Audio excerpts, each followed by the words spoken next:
Hi friends, welcome to trendy recipe YouTube channel. இன்றைக்கி நம்ம YouTube சேனலில் மல்லி சட்னி எப்படி செய்கிறதுன்னு பார்க்க போகிறோங்க. வெரி சிம்பிளாங்க, 3 பொருளை வச்சு இன்றைக்கி மல்லி சட்னி செய்ய போகிறோங்க.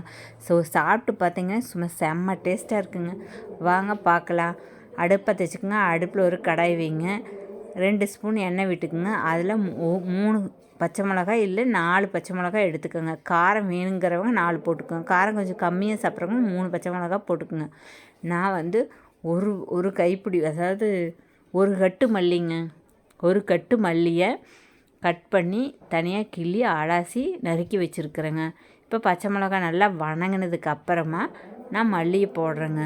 மல்லியை போட்டு நல்லா பச்சை வாசம் போகிற வரைக்கும் நல்லா வதக்கிட்டே இருங்க. இந்த 3 ஸ்பூன் எண்ணெய் விட்டுருக்குறோம். அந்த எண்ணெயிலேயே நல்லா வதக்கணும்.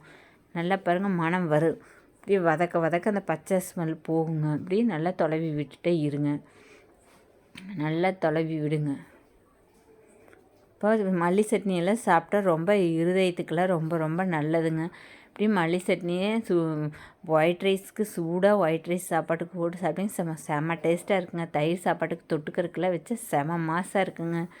புளி ஒரு பிஞ்சளவு போட்டுக்கோங்க. சின்ன சைஸ் புளியாக போட்டுக்கோங்க. போட்டு அதையும் நல்லா வதக்குங்க.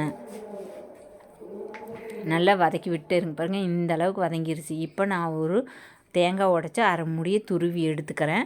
இப்போ இதுக்கு தேங்காய் தாங்க அதிகமாக சேர்த்த போகிறோம். மல்லி சட்னிக்கு தேங்காய் நல்லா ஒரு 1.5 கைப்பிடி அளவு போட்டுக்கோங்க. அதையும் நல்லா மல்லியில் மிங்கிள் ஆகிற அளவுக்கு நல்லா தொலைவி விட்டுட்டே இருங்க.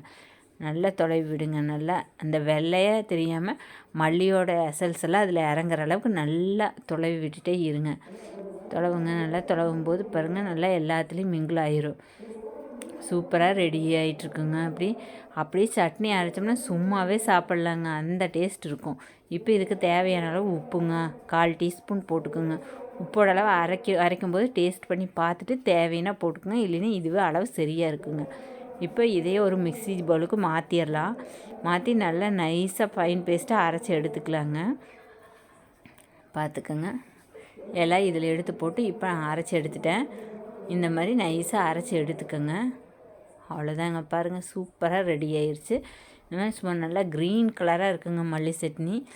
அரைச்சி இதை ஒரு பாத்திரத்துக்கு மாற்றிக்கலாங்க. சின்ன ஒரு பவுலில் மாற்றி வச்சுக்கோங்க. சூப்பராக ரெடி ஆயிடுச்சுங்க.